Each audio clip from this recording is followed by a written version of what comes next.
Hi, folks. Welcome back to the Sty Shack. Here we are. All right, this one's a fishing story. Some of you fishermen out there might get a big kick out of this. It's kind of a die-hard fishing story. One of those where, man, when you want to fish, you want to fish. Yep, and the title of it was, oh, how did I write it? I was just fishing, Dad. Oh, I was just a young boy, but I remember it like it was yesterday. All right. So, our family, my mom, pop, and my three siblings and I, were on vacation. And we're staying at this really neat resort. Now, we're talking, this is back in the early 1960s. And that resort has barely changed. I mean, it has barely changed. Cabins are rustic. You got to use the outhouse. There's outhouses.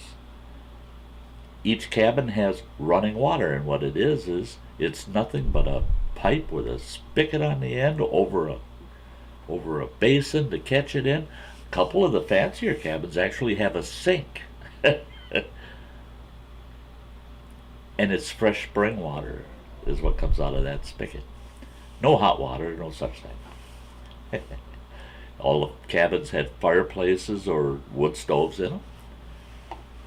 Very rustic. Cabins were all made out of field stone and or log. Loved that place. Loved it as a kid.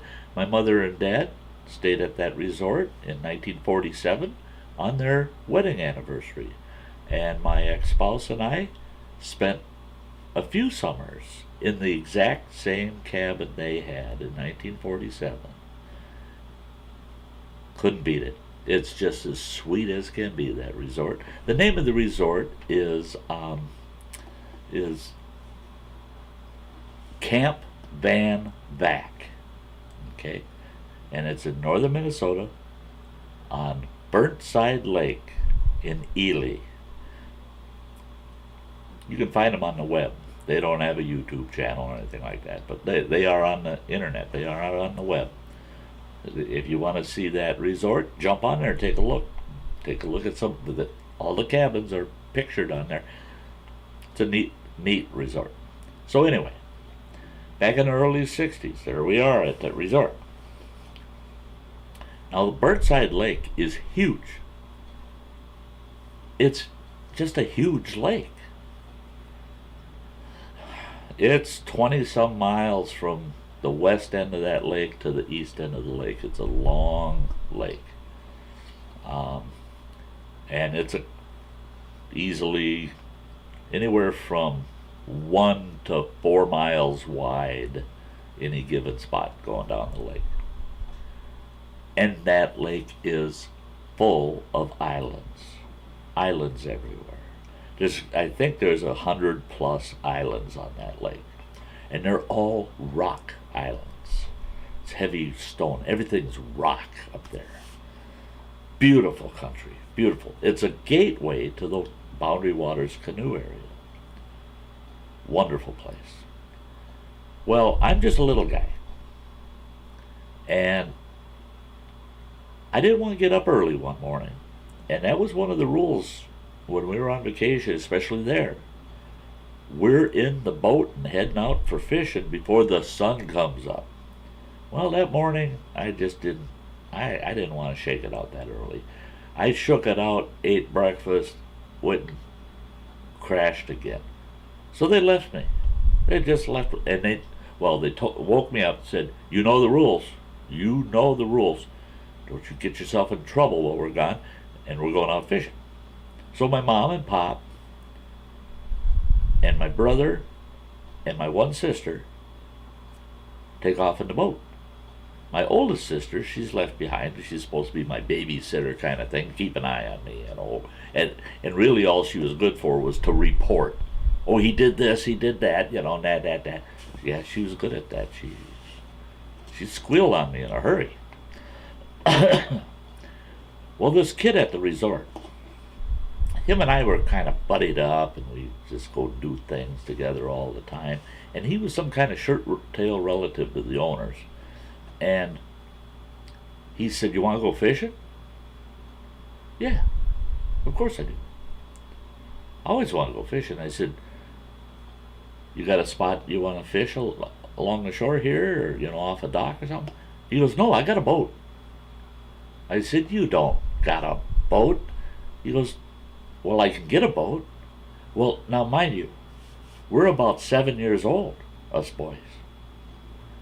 Here, his older brother and a buddy of his are going out on their boat to go fishing. Now they're fishing for walleyes and lake trout. And we're telling these boys, we want to go out to this one rock. And it's not really an island. It looks like an island, but it's not. It's just a knob of rock sticking out of the water that's about maybe 15 feet in length and about 8 feet wide. That's all it is. It's just a knob of rock sticking out of the water. Now that's a super deep lake. And I didn't find out till years later, actually, when I was up there as an adult, fishing and sounding the lake, for fish. Around that rock, when you go off that rock, you can only go out about 10 feet, and it drops straight off. And what's it drop to? 65 feet deep. Yeah, I know you can drop anything over your head. You can drown in. No kidding. Well, that was way over your head. And it sat way out in the middle of this bay. Way out there. It was about 3/4 of a mile from the nearest shoreline. Well, we wanted to go to that rock, us two younger boys, because the crappie fishing was awesome off of that rock. And you caught the occasional walleye or northern pike off of there. And us two boys, we got our little tackle boxes and our fishing rods. We're just happy as can be. We get in the boat and we're going to the rock. We're going to the rock. Well, we get out to the rock, and his brother gets the boat up against that rock and says, "Jump out, jump out." So we jump out, and that kid that I'm with, he turns around and goes, "Well, what about you guys? Come on." And his brother says, "No, we're going up the bay. We're going to go up the bay and fish, and we'll pick you guys up on the way back." Okay, fine. So off they go. And I mean, they went so far up that bay, you couldn't see them anymore. And we're looking around. There ain't nobody out here. It's a huge lake. And at that time, it wasn't traveled real heavy. And we're looking around, and we're going, there ain't nobody out here. So we started fishing, catching some really nice crappies. Yep, it was worth the trip out here, We're having a good time. Then the wind starts blowing. We're going, oh, this is getting scary. The wind's blowing, the waves are kicking up. Well, I'll tell you what, if you get more than a 15-mile-an-hour wind on that lake, that rock doesn't exist anymore. I mean, it doesn't exist. You will not see it under them waves. It got just breezy enough where that 12 by 8 foot section that we had to walk on turned into about a 4 by 4 section. I'm not kidding. We had about the distance of 4 by 4 feet with these two young dummies standing back to back with our tackle boxes between our feet. I was standing on the stringer that was holding the fish we caught. And what are we doing? We're still fishing. What else can you do until somebody picks you up? Well, then all of a sudden we see this boat going by. And there's 4 people in it. And it's just a polite thing you do when you're on the lake, always. They're all just, hey, they're waving, yeah. And all of a sudden we see they quit waving, but they're still all staring. And they're getting closer and closer. And that's when I locked eyes on my pop. Here it's my mom and pop and my two siblings, and the look on my dad's face was like, that boy better fall off that rock and drown. Otherwise, I'll have to kill him. They come up to that rock, got us boys off that rock and into the boat. And all I got to say was, I just wanted to go fishing, Dad. He looked at me and just pointed his finger. Oh, I shut up. He didn't talk to me. He didn't say a word to me until the following day.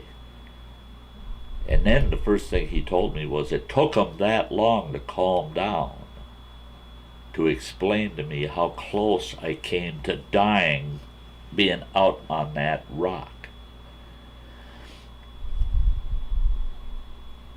And the worst part was him explaining to a 7-year-old that not only was it foolish to be on that rock, all alone, the two of us, but to not have even a single life jacket between the pair.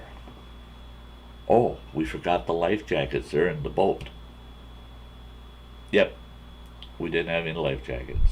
And neither one of us would have ever been able to swim to that shoreline that was 3/4 of a mile away. We would have never made it. Never, ever made it. I just wanted to go fishing, Dad. Well, he took my fishing pole away from me for a full 24 hours. That was not good. Stay on a great lake like that and has his fishing pole taken away. I was devastated. But one day out of the 2-week vacation we had, yeah, the other days made up for it. Well, there's a fishing story for you from Sty. Foolish young boy I was, but I wasn't the only one. I had a buddy that was just as foolish as me. So, there you go. If you haven't yet, if you haven't subscribed, punch my ugly mug. Catch some extra videos over here. Hey, watch time's important. And I hope to catch you all in the next one. Hey, Sty loves you all. You all have a very nice day. Bye-bye.